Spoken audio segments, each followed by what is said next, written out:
Entering the team's Ring of Honor just last season, Matt Hasselbeck stands out as one of the best quarterbacks in Seahawks history.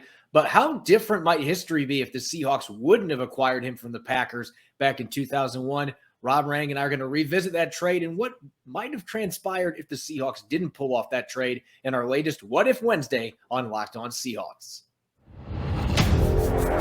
You are Locked On Seahawks, your daily Seattle Seahawks podcast. Part of the Locked On Podcast Network, your team every day.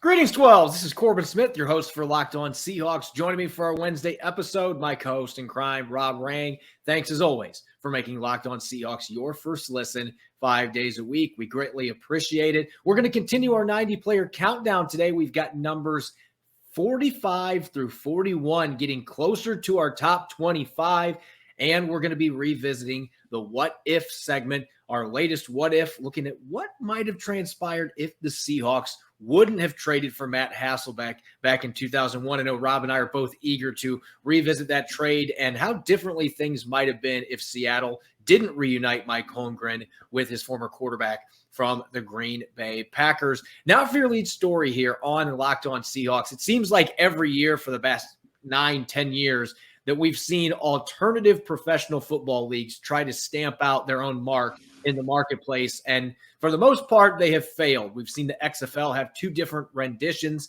that didn't make it out of a season. We've seen a couple of other leagues, like the Spring League, that lasted for 1 year. But the USFL, it looks like they might actually have a chance at some staying power, returning for their second go-around. Ended their inaugural season last week with the Philadelphia Stars falling to the Birmingham Stallions 33-30. Was actually a really exciting championship game for the USFL. And interestingly, Rob, there was a lot of Seahawks flavor in this game. Yeah, there certainly were. And for the champion Birmingham Stallions, as you said, they won 33-30. There were 28 combined points scored in the fourth quarter, Corbin. So it was a barn burner, and a big part of the success of the champion Birmingham Stallions was a couple of former Seahawks quarterback Alex Magoo, who was one of the Stallions' very first selections, but wound up actually being a backup for much of this past season behind a quarterback named Jamar Smith. But Magoo was able to come in the late portion of this game when Smith went down with the injury. He threw an interception, but also threw a touchdown to the wide receiver and returner Victor Bolden, who wound up becoming the MVP of this game. And then as well as the running back Bo Scarborough. And Seahawks fans are probably going to remember Scarborough a little bit more than they do Magoo. Just because Scarborough played at Alabama. He did have a little bit of time for the Seahawks during the regular season, not just on the practice squad and as in training camp, the way that Magoo, a quarterback that was selected out of Florida International a couple of years ago by the Seahawks. Obviously, Magoo and Scarborough did not have a great deal of success in the NFL, but they were superstars for the Birmingham Stallions this past year. Not only won the title, as we talked about before, they only had one loss all season long, Corbin. They were easily the best team in the USFL this past year. And again, Magoo and Scarborough, two former Seahawks, were a big reason for all that success. Yeah, Magoo actually had a really interesting path this year because he started their initial game and struggled for most of that game, got benched, and really they were playing a back-and-forth quarterback corral, which you can get away with in the USFL. NFL, if you have two quarterbacks, you don't have one. But in the USFL, a minor league like that, you can get away with it. So they were able to mix and match quarterbacks. But Magoo was really the number two guy most of the season. But when they needed him to step up at the end of this championship game, he did so with that touchdown to Victor Bolden. And there's never been a question about the physical tools with Magoo. We saw it on display at times in the preseason where you could see the athleticism, the ability to escape the pocket. You saw the arm strength with some of the passes downfield. And then you would see interceptions like the one that he threw to Justin Simmons last year in a preseason game where I still to this day don't know what receiver he was even aiming to throw the ball at. And you saw knucklehead throws like that. That is why he's in the USFL, not the NFL. But A player like that wasn't able to get regular season snaps and is still a pretty young quarterback, maybe this can get him another opportunity in a training camp with a team, because teams are always looking for quarterback depth. So who knows? Certainly a good showcase for him in the championship game. As for Bo Scarborough, I think he is the more notable name here for Seahawks fans for a couple of reasons. Really, Washington football fans in general. The Husky fans remember him for just torching them in a bowl game years ago at Alabama. That was kind of his coming out party for the Crimson Tide. And at 230 plus pounds, a big physical back. And he was playing well in his regular season debut with the Seahawks a few years ago, and then suffered a significant groin injury that cost him the rest of the season. It was unfortunate. That's been the issue they've had at running back in general. Keeping guys healthy has been a problem. But Scarborough was another guy that really had the talent to be a every down type running back in the NFL, but he had constant injury issues in his time with the Cowboys. The Seahawks was with a couple other teams as well. So it's nice to see him have some success and stay healthy in the USFL. He might be another guy that can get a chance to get an invite to camp, just because he's always had the size and the physical tools that not a lot of running backs in the league have. Maybe he gets another opportunity, but it was cool to see both these guys go out there. And it was nice to see a minor league actually finish its season. I remember the AAF a couple years ago. They didn't even finish their season. The XFL then had COVID hit. So the USFL had a little bit more good fortune, seemed like they were set up better. Now, we'll see if that means they're going to have the sustainability to have a second, third, fourth season, but they do look like they are in a much better position. And when you have a quality football game like that for your championship game, it's going to be easier to persuade fans to buy in year two when we get to next spring. Yeah, there's no question about it. And I'm kind of rooting the USFL on a little bit because, of course, I love football as much as a lot of our listeners and viewers. And thank you, as always, to all those listeners and viewers. And there were some pretty exciting changes that the USFL incorporated into football this past season. A big part of it was just the replays and how quickly the games went. Same thing in the CFL. You just don't see the number of penalties, the number of reviews that take, 20, 30 minutes, it feels like, that we see so often in the NFL. Those things weren't happening. And I think that the quicker pace of the game, I think, is a little bit more fan-friendly, Corbin. And as the USFL continues to expand, this past season, of course, all of the games, with the exception of the playoffs, were all played in Birmingham. And that gave the team a little bit of a home field advantage. The actual title game itself was played in Canton, Ohio, home of the Pro Football Hall of Fame. And so I think that because of the regional appeal in Birmingham, I'm not sure there's a state that loves their football any more than the great state of Alabama. And then again, you go to Canton, Ohio for the actual championship game for the USFL. I thought that that kind of upstart league here, now it's in its second version, of course, that they did a nice job of trying to produce a product that was going to be able to create some fan interest across the country, but definitely focus in on two regions in Alabama and Ohio that are full of football fans. And one quick note, again, on former Seahawks playing in the USFL. We talked about Bo Scarborough and Alex Magoo for the champion Birmingham Stallions. I do want to at least acknowledge Cedric Lattimore, defensive tackle, did not register any statistics in the championship game, but at the same time, a lot of Seahawks fans out there might remember Lattimore, playmaking defensive tackle from Iowa, who actually was on Philadelphia Stars roster as well. So again, three different former Seahawks in the USFL championship game. That in itself was enough to cause, I'm sure, some Seahawks fans to be among the reported 1.5 million Americans who tuned in to watch the USFL championship game. I'm curious to see what happens with some of these guys now that they're out of their contracts with the USFL and they got this experience, even if it's not the NFL, playing in a professional league. How many of these players get picked up on 90-man rosters and get an invite to training camp? And if there are some success stories, some guys that with that experience end up making a few 53-man rosters, or at least making practice squads, I think you're going to see a lot more of those fringe roster players that get cut rather than just sticking with a practice squad in the NFL. They might say, you know what, I want game experience, and they'll get an opportunity next spring maybe, and the league will have an infusion of maybe a little bit more talent than what they had this year. And that's really what you're hoping for when you're running one of these leagues.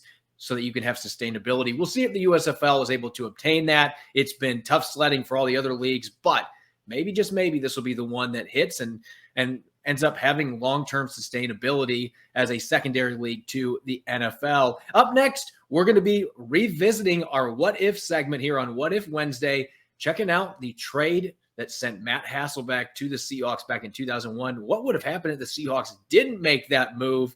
Kind of a scary proposition, giving the Seahawks 1990s issues getting quarterbacks. So we're going to check that out here in a moment. From the people who invented healthy and tasty comes the latest gift to your taste buds. You've probably tried the amazing Coconut Brownie Chunk Built Bar, but guess what? Your friends at Built have given Coconut Brownie Chunk the Puffs treatment. That's right, the Coconut Brownie Chunk Built Bar, flavor you love, and a deliciously chewy marshmallow covered in 100% real chocolate. It's like a fluffy cloud of coconut brownie goodness. But stop drooling and listen. They are good for you. Low calorie, low sugar, high protein, and all delicious. Coconut Brownie Chunk Puffs are only here for a limited time. So go to Built.com right now to make sure you don't miss out. They're going fast because they taste amazing. All Built Bars are made with collagen protein, which your body absorbs more efficiently and provides tons of health benefits. Eat something that tastes good and is good for you. The best part, of course, about Built Puffs, they taste amazing, but you can enjoy them guilt-free. They are the perfect treat. Whether you have a sweet tooth craving or you need a quick, healthy snack, they're an excellent source of protein in either case. Delicious coconut, rich, sweet brownie, creamy marshmallow. Stop fantasizing. Get to Built.com to order your box of Coconut Brownie Chunk Built Puffs right now. Visit Built.com, use the promo code LOCK15 and get 15% off your order. Again, that's Built.com. Use the code LOCK15 for 15% off your next order. You're listening to the Locked On Seahawks podcast, Wednesday edition. I'm your host, Corbin Smith. Joining me as always, my co-host in crime, Rob Rang. Thanks for making Locked On Seahawks your first listen 5 days a week. Continuing our series here, What If Wednesday, revisiting a number of Seahawks topics. In earlier history, we discussed the Thomas Rawls injury back in 2015. We looked back at what would have happened if the Seahawks wouldn't have traded for Jimmy Graham and sent Max Unger to the Saints in the same year, 2015. We decided, let's get away from the past decade. Let's do something that's a little less recent, but still would have a player that our listeners can identify with. And so we're going way back to 2001. It's weird saying way back and realizing that was 21 years ago. I feel extremely old saying that, but the Seahawks made a noteworthy trade at the quarterback position before the draft in 2001 with the Green Bay Packers to acquire Matt Hasselbeck. And Rob, at the time, nobody knew if Hasselbeck was going to be a starter caliber player at the quarterback position in the NFL. He'd been behind Brett Favre for the first couple years of his career. He had worked with Mike Holmgren. He was drafted by Mike Holmgren before he ended up going to Seattle. So this reunited the two of them, but Hasselbeck only had a handful of regular season passes under his belt. So there was a lot of uncertainty. Nobody knew he was going to become a three-time Pro Bowler and lead this team to their first Super Bowl. No, they certainly didn't, but Mike Holmgren, of course, after previously coaching him in Green Bay, had a little bit of a hint, and I think that was one of the biggest reasons why he, Ted Thompson, John Schneider, Scott McCloughan, why they made that big push to acquire Matt Hasselbeck from Green Bay, where, again, all four of those talent evaluators, including the most important of the bunch, head coach Mike Holmgren, of course, all brought Hasselbeck in. And I think that it's important to kind of go back in the time machine a little bit, Corbin, and to give our listeners, maybe some of whom were not even alive yet 21 years ago, to kind of give them some perspective. The Seahawks had brought in Mike Holmgren, who, of course, had won a Super Bowl championship with the Green Bay Packers. Of course, quarterback Brett Favre was, taking or throwing the ball for the Packers at that point, and lured Mike Holmgren to Seattle, where the Seahawks were replacing a previous head coach in Dennis Erickson. They had a number of quarterbacks who had been reasonably successful, but certainly no one who had the type of upside that a young Matt Hasselbeck offered. There was not a lot of free agent options out there on the quarterback market. Seattle was debating about whether or not they were going to bring back John Kitna. There were other big names, and I say big in air quotes for those of you who are watching, big name free agents out there, like Gus Frerotte, for example, Warren Moon, who had already had his time in Seattle, he had been released by the Kansas City Chiefs. There just was not much on the quarterback market in terms of free agency. We didn't see the big splashy trades for proven quarterbacks at that time, at least not very often. The draft was an interesting one. And we saw Michael Vick wind up going number 1 overall to the Atlanta Falcons. And Seattle did have 2 first-round picks, Corbin, because of the Joey Galloway trade, sending Galloway to the Dallas Cowboys a year before. So Seattle had some options in this draft, but I think that the decision that they made to bring in Matt Hasselbeck, was kind of affectionately called, Mr. August, because he was so darn good in the preseason, but of course, never had a real opportunity to show what he could do in the regular season because, again, he was backing up Brett Favre. But Seattle Mike Holmgren and his scouts knew what Hasselbeck offered. They knew that the 6'4", 235-pounder had that prototypical size that Mike Holmgren always prioritized. And so Seattle did make that trade, acquiring Hasselbeck. And, of course, the rest of the story basically writes itself with, as you mentioned, Hasselbeck earning 3 different Pro Bowl nods during his 10 years in Seattle, taking the team to its very first Super Bowl opportunity. And, of course, now it's in the Ring of Honor. And we've talked about this a few times. It's not like Hasselbeck came to Seattle and just suddenly became an amazing starting quarterback. In fact, he bounced in and out of the lineup. Trent Dilfer became the starter on a couple different occasions because Mike Holmgren got frustrated. And you look at the first year stats in 2001, playing in 13 games, starting 12. Hasselbeck had 7 touchdown passes and 8 interceptions, completed fewer than 55% of his passes. I mean, he did not look like a starting quarterback in the NFL in 2001. The early part of 2002, Trent Dilfer took over as the starter, and then Dilfer got hurt. And that is really late in the 2002 season when you started to see the light switch come on for Matt Hasselbeck. He started to play better. 2003, made his first Pro Bowl. So after that, the rest is history. He leads the team to 5 straight playoff appearances, leads them to their first Super Bowl, nearly beat the Pittsburgh Steelers, couldn't quite finish it off. But when he retired, he led several categories for the Seahawks in terms of passing and passing touchdowns, things of that nature. He was in the top 2 in almost every major category, along with Dave Craig. So put together a great career. But I kind of want to go back. You just outlined everything that happened. If this trade does not happen, if Mike Holmgren, he was not just the coach, he also had team general manager duties the first couple of years he was in Seattle. So he had full authority to make this move. But let's say that he doesn't bring in the player he drafted in Green Bay before coming to Seattle. He doesn't bring Hasselbeck in. You mentioned the lack of free agent options. Gus Frerotte being your best option, that is never a good situation if you're looking for a franchise quarterback. They weren't going to get Michael Vick because he was the consensus number 1 player in that draft. He was not slipping out of that number 1 spot. So even with 2 first-rounders, Seattle was not set up to be able to get him.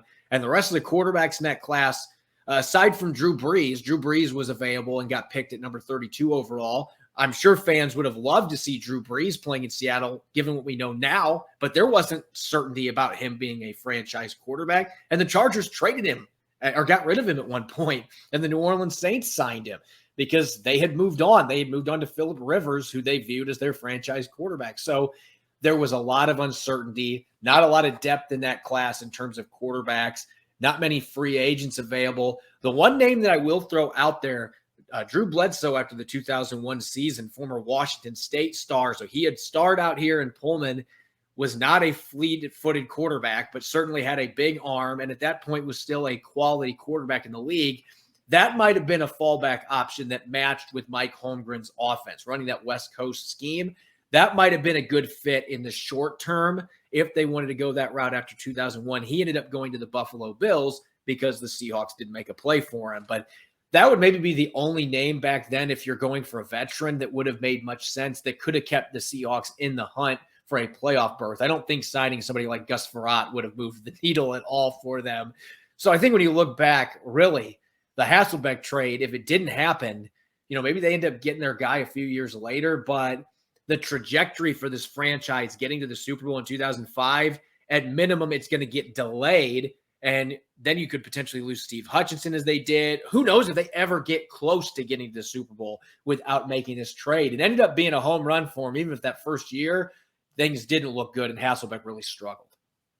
Yeah, I'm happy that you mentioned the Hasselbeck struggled and the lack of foot quickness and maneuverability from Drew Bledsoe. Again, with Hasselbeck, it was a rough start in Seattle. I remember going to some of those early games. So that's first season that Mike Holmgren was in Seattle, Corbin. Longtime Seahawks fans might remember that season. There was 2 years there where they had destroyed the Kingdom. We're building what was then called Quest Stadium or Quest Field, and so the Seahawks were playing at Husky Stadium for those 2 seasons. And I remember watching Matt Hasselbeck go out there. I think it was against the Philadelphia Eagles and get absolutely trounced. And it just looked like, well, this big decision by the new head coach and Graham Puba, Mike Holmgren, looks like a terrible decision at this point. And so it's a testament really to Holmgren, to Hasselbeck, that they were able to kind of right the ship and get that club moving, considering the fact that the quarterback was is such an incredibly important part of the team, obviously. And then as far as going back to Drew Bledsoe, of course, the former number 1 overall selection, Seattle almost got him. They wound up selecting Rick Meyer when Bledsoe went 1 pick earlier to the New England Patriots. And Bledsoe was an unbelievable college and NFL player, but as you said, he just didn't have much foot quickness. I mean, this is kind of that traditional drop back, stationary pocket passer. And Mike Holmgren always wanted quarterbacks who played that more traditional West Coast offense that could get out and do some things with their legs on rollouts and bootlegs and things like that. Something that Matt Hasselbeck starred in, of course, in a later selection by the Seahawks at the quarterback position. Seneca Wallace, a couple of years later, he obviously also was very athletic in that regard. And that kind of leads me to the other quarterback that Seattle could have considered. There's a lot of Seahawks fans right now who are just imagining the possibilities. If you had lined up Mike Holmgren and Drew Brees together, just imagine the different passing numbers that could have resulted there. But again, Drew Brees is 5'10", same kind of height as Russell Wilson. And Mike Holmgren, even after he left Seattle, while he certainly had to acknowledge the success that Russell Wilson had in Seattle, he was not a huge fan of that selection when it happened, because like most, they just believed that to be successful at the quarterback position, you had to have a certain height. And Drew Brees, of course, did not have that. And so a lot of the success that he had previously with the San Diego Chargers, as you referenced, and then afterwards going to the New Orleans Saints. Of course, New Orleans plays their games inside of a dome, and San Diego, the weather just is a little bit different there than it is in Seattle. And so some of those concerns about Brees and his longevity, wound up not being an issue, because obviously Brees wound up retiring from the NFL. It's just the NFL's all-time leading passer. But at the same time, there certainly were plenty of concerns at the time. There's a reason why Drew Brees fell all the way out of the first round that year, wound up being the very first selection in the top of the second round, number 32 overall by the Chargers that year. So again, there's some people out there who I think are going to kind of poo-poo the success that Matt Hasselbeck had for the Seahawks. And certainly long, true blue Seahawks fans know what an incredible player that Matt Hasselbeck was on and off the field for the Seahawks. When he retired, or when he left Seattle, of course, he was the all-time winningest and most statistically successful quarterback in this franchise's history. But at the same time, I think there's going to be some Seahawks fans out there who say, oh, what if they would have got Drew Brees? Sure, that's an exciting possibility. I think it's also something that you have to consider. What if they had instead drafted a quarterback who was the next quarterback off the board after Drew Brees, Quincy Carter? Dallas drafted him out of Georgia, and think about the career that he had. Even the former Washington guy, a beloved player like Marquise Goodwin, of course, his I believe it was his dad played for the Seahawks as defensive tackle, Manu Tuiasosopo, years previously. He had been kind of bandied about as a possible long-term successor for the Seahawks, the quarterback position. I think the Seahawks fans should be really happy that things turned out the way that they did, that they got number 8 in Seattle. And again, his success speaks for itself. Yeah, I think this segment's a little bit different than what the last two have been. I mean, last week really was more of a draw when you look at that Saints-Seahawks trade with Jimmy Graham and Max Unger. And you and I argued with the Lockett pick coming from that extra selection that they got. Ultimately, the Seahawks probably were the ones that won that trade, but it was very close margins. And then the week before, Thomas Rawls if he doesn't get hurt, there's probably at least one more playoff win for the Seahawks. They might have been able to win the whole darn thing. That was a huge injury for him. I think this week, this is one where if the other scenario plays out, Seahawks fans are sitting there like, whoa, wait a second. No, we like how things went. This is one when you look in retrospect, you look in hindsight, might they have been able to get Drew Brees? Might that have worked out better for them? Sure, but you got to a Super Bowl. You went to 5 straight playoff games. Matt Hasselbeck had a fantastic career in Seattle. A lot of the other alternatives that we just threw out there, there's no way the Seahawks have the success in the playoffs and the success they did over a sustained period of time that really paved the way for this last decade of Seahawks football under Pete Carroll.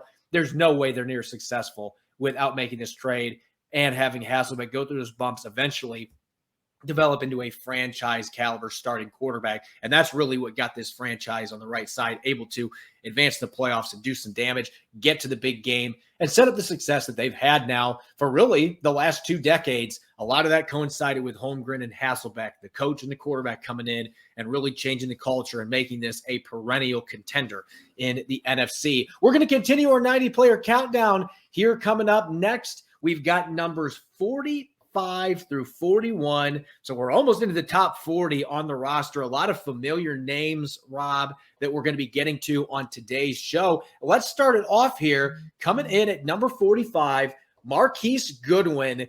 And he's never played it down for the Seahawks, but Rob, Seahawks fans know him well because he played a lot of snaps for the San Francisco 49ers. His best season came way back in 2017. He also was an Olympic qualifier in the long jump. So we're talking about a remarkable athlete. Even at 32 years of age, he is still a guy that probably runs in the low to mid 4.3s. He ran a 4.27 40 coming out of Texas in 2013. He still looks like he can fly. We know Pete Carroll loves receivers, have great speed. He's got a great personality in the locker room. He's played a lot of snaps. He's a savvy route runner. He's played in the outside, in the slot. He's played out of the backfield a little bit. There's really no guarantee he's going to make this roster because of the depth the Seahawks have at receiver. But if he can recapture some of the stuff that he put on film with San Francisco, the last few years have been tough for him. He sat out 2020 as a COVID opt-out. If he's able to do what he did in San Francisco, this is a similar offense to what Kyle Shanahan runs. You would think that he would be a really good complementary piece as that 4th or 5th receiver and at least be a mentor to somebody like D. Eskridge as he enters his 2nd season in the league. Yeah, I think that's well said, Corbin. I mean, that's the thing is that he can play that role as a mentor to the young receivers that are on this roster. He also has that unbelievable straight line speed to be the deep threat that you need to really complement the other receivers, pass catchers, and the running game that Seattle is seeking to employ. What I think is going to be fascinating is we all know that Russell Wilson was one of the best and most accurate deep ball quarterbacks in all of the NFL. And Geno Smith and Drew Lock are both very successful deep ball throwers as well. But are they as accurate as Russell Wilson? Is Shane Waldron going to allow these quarterbacks to try to throw the ball as deep down the field when you have the turnover along the offensive line that Seattle is going to have this year? So I like the fit in the offense that Seattle has run in the past. I'm curious to see how much of a rapport that Goodwin is able to build up with whoever Seattle's starting quarterback is going to be able to be. Because I think that Goodwin has to make some splashy plays in training camp and in the preseason to wind up winning this spot. Otherwise, I think that you have to go with the younger, similarly speedy receivers like a Bo Melton or, as you mentioned before, D. Eskridge.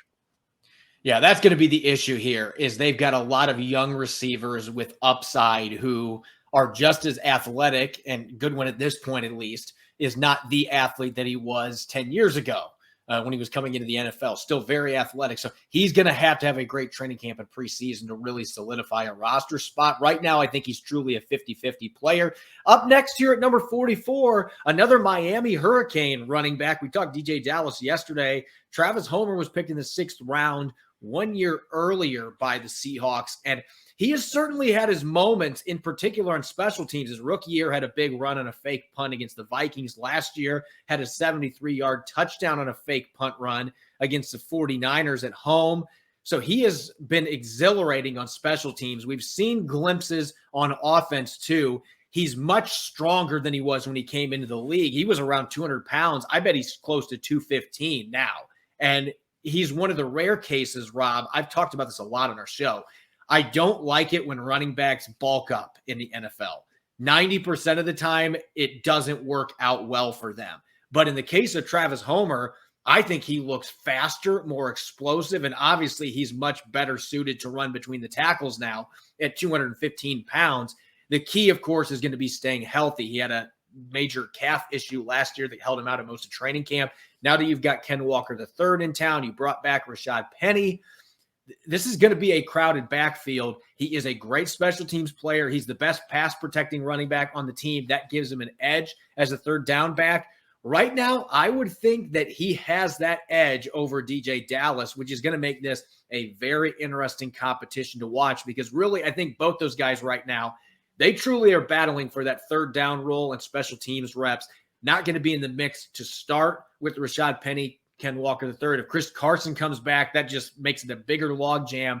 Certainly a talented player, but he's going to have to continue making an impact on special teams as he has to really guarantee his roster spot because of how much talent that there is at this position. Yeah, again, I think very well said. I think that Seattle's backfield is going to be one that a lot of rival teams are going to be paying very close attention to because,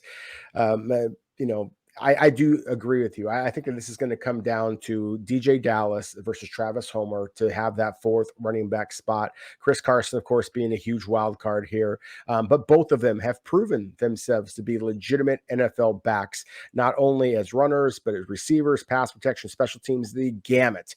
And so because of that, I do think that Travis Homer is the favorite at this point. But even if he and or DJ Dallas wind up being released, that they are going to have NFL futures. And then I love that you mentioned the fact that we typically do see most NFL running backs as they get older or bigger, then they lose some of that speed. And I would agree with you. Travis Homer does look more explosive.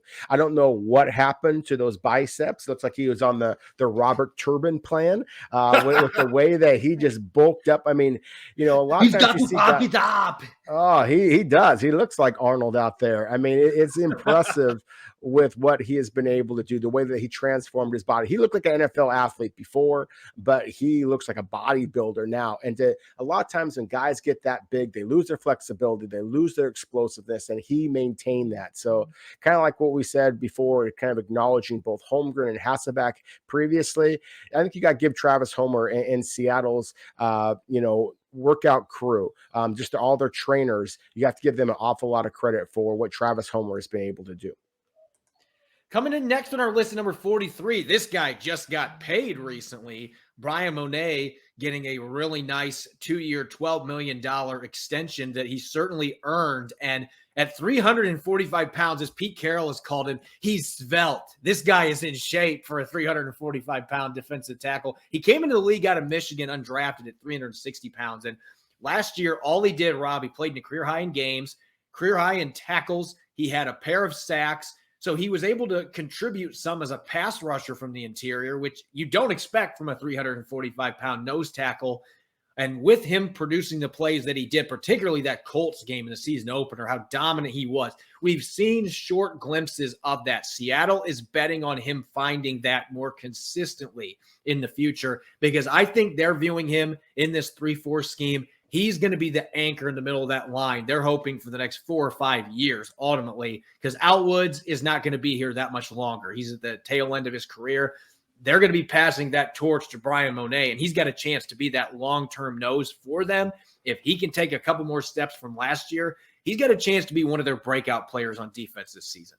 No, he really does. And clearly that's not just your and my opinions on this. That's how the Seahawks feel. Otherwise, they wouldn't have already inked him, to an extension here, despite the fact that Al Woods, as you talked about, is still on the team and was absolutely dominant at times last season. But Brian Monet is the younger, bigger, and cheaper player. And so I thought that it made sense for Seattle to make that, to extend Monet. And then the fact that this is a former undrafted free agent, as you mentioned. This is one of Clint Hurtt's biggest success stories. Then kind of build that, and really try to develop that in your locker room of just rewarding the guys who do it the right way, the way that Brian Monet has. We talked about just a moment ago with Travis Homer, kind of completely resculpting his frame. Same thing with Brian Monet, that he is in better shape and he does show impressive quickness and initial explosion for such a big man. So I think that's some of the biggest reasons why Seattle brought him back, as well as the fact that, as you mentioned, he is a terrific fit in the middle of Seattle's new defense. Speaking of terrific fits, I've talked about this player a lot the last couple of years because you and I have been waiting for Colby Parkinson to have that coming out party, and he had it in training camp the first 2 weeks last year. I thought he was the best player on offense for the Seahawks the first 2 weeks of training camp. He came about 10 pounds heavier. He was ripped. He was ripping off big plays in the passing game, seemingly every single practice. The speed at 6'7", it's a matchup nightmare. Then he re-breaks his foot, and unfortunately, he missed significant time. And once he came back healthy, didn't get a lot of snaps. Late in the season, we finally saw the Seahawks mixing him in more, particularly in the red zone. Russell Wilson was trying to get the football to him. It feels like there's so much untapped potential with Parkinson, particularly in this offense that we believe Shane Waldron wants to get the tight ends more involved in the passing game. This is the right scheme. It's the perfect fit for Parkinson to be an impact player, even with Noah Fant and Will Dissly being above him on the depth chart. His unique skill set still gives him a chance to be a major factor in the passing game. He's just got to stay healthy, and Shane Waldron's got to find ways to take advantage of that skill set, particularly when they're in short yardage situations. They need to throw the football, and when they're in the red zone. Linebackers and safeties, they can't enjoy covering a guy that's 6'7", that can run like that and has really soft hands, and yet the Seahawks have not found ways to get him involved. If they can change that, again, another player with breakout potential in 2022. Yeah, he certainly does have a great deal of breakout potential. I mean, just yesterday, Corbin, of course, you and I had a conversation about some of the players that have enough, pull factor to them that if they were to have splashy seasons, it really could add a couple of victories to Seattle's roster. And you mentioned one of the defensive players, Marquise Blair, that I 100% agree with, that you could just see the talent that he possesses. Of course, he hasn't been able to stay healthy, and so that hasn't translated into victories. Same thing here with Parkinson. It's not just durability issues. It's been the lack of any kind of consistency on Parkinson's part, on lack of consistency in terms of the play caller and the quarterback. But yeah, the time is now, Colby Parkinson. You absolutely have to be able to show what you can do at this point. Noah Fant is an exceptional talent. I think that he is easily going to be Seattle's starter. And then obviously the big deal that they gave Will Dissly speaks to how important that Seattle feels that he is to their club. So that to me is going to be one of the real questions here. Colby Parkinson, the clock is ticking, and yet it feels like he has less of an opportunity now than he had previously because of the talent ahead of him. But at the same time, I love that you mentioned Shane Waldron. You think back of what he did with the Los Angeles Rams and the way that they used two different tight ends to a great deal of success. Actually, when I evaluating Parkinson at Stanford, he reminded me so much of a Los Angeles Rams tight end in Tyler Eifert, and not Tyler Eifert, but I'm spacing on his name. Higbee. Anyways, Tyler Higbee, thank you. And just in terms of his height and his speed and just the gliding running ability that he possesses, he can be that deep downfield threat. And so clearly, again, Seattle has two potential stars in Fant and Dissly ahead of him. But Parkinson has to be the guy that kind of steps up and becomes that red zone specialist. And if he does so, I really think that Seattle's offense could surprise an awful lot of people this upcoming season. Wrapping up this latest ranking, this latest cluster of players, coming in at number 41. Some of our listeners might be like, Phil Haynes is this high on the list at number 41. There's a reason for that, and it's that Phil Haynes, I still believe, and I think you agree with me on this, Rob, I still think there is a long-term starter in Phil Haynes if he can get healthy. And I've made this statement a couple times on earlier episodes, and I'm sticking by it. Gabe Jackson and Damian Lewis are your starters right now. But I don't know how long Gabe Jackson is going to be that guy at right guard.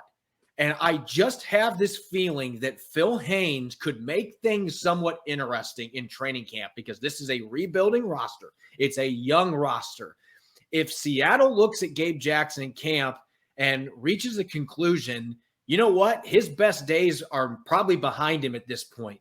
Why not plug in Phil Haynes at right guard? You still might be able to get something back, especially if a team has an injury at guard and they need to bring in a reinforcement. You might be able to move Gabe Jackson at the end of training camp late in the preseason and get a late round draft pick for him potentially. Even with his contract, I'm not predicting that to happen, but I'm not going to rule it out either, because we saw Phil Haynes start at both guard spots late last year, and at 320 plus pounds, he's got former basketball background. He's athletic, but he can also maul people. I think he can win both as a gap and a zone blocker, and that is invaluable in Shane Waldron's offense. The key, of course, has to be his health, because he had major injury issues his first 2 seasons. But we got to see last year in those last 2 games what this kid is capable of. And I think Seattle, there's a reason they signed him as a restricted free agent to an original round tender, because they still want to take another look at this kid potentially as a long-term starter for them up front.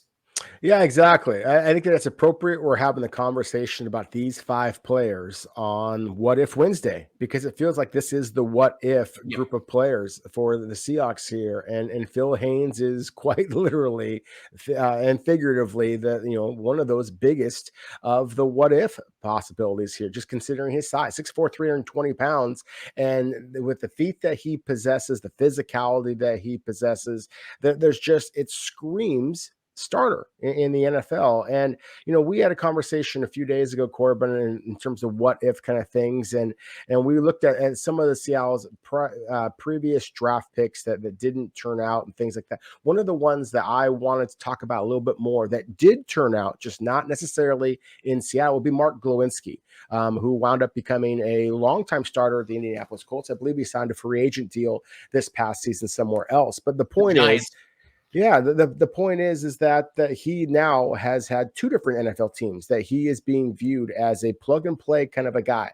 And that's why I think that the Seattle worries that if they lose Phil Haynes, he could wind up going somewhere else and proving to be a longtime starter in the NFL, because you can just see his ability. So again, I 100% agree with everything you just said as far as Gabe Jackson is probably the better football player right now, but he's older, he's more expensive. And if Seattle does feel that they can get similar play, why not go with the younger player? That's what they have done for a long time now with Pete Carroll and John Schneider. So I would not be surprised at all if Phil Haynes winds up legitimizing our ranking here as his 41st overall player on Seattle's roster.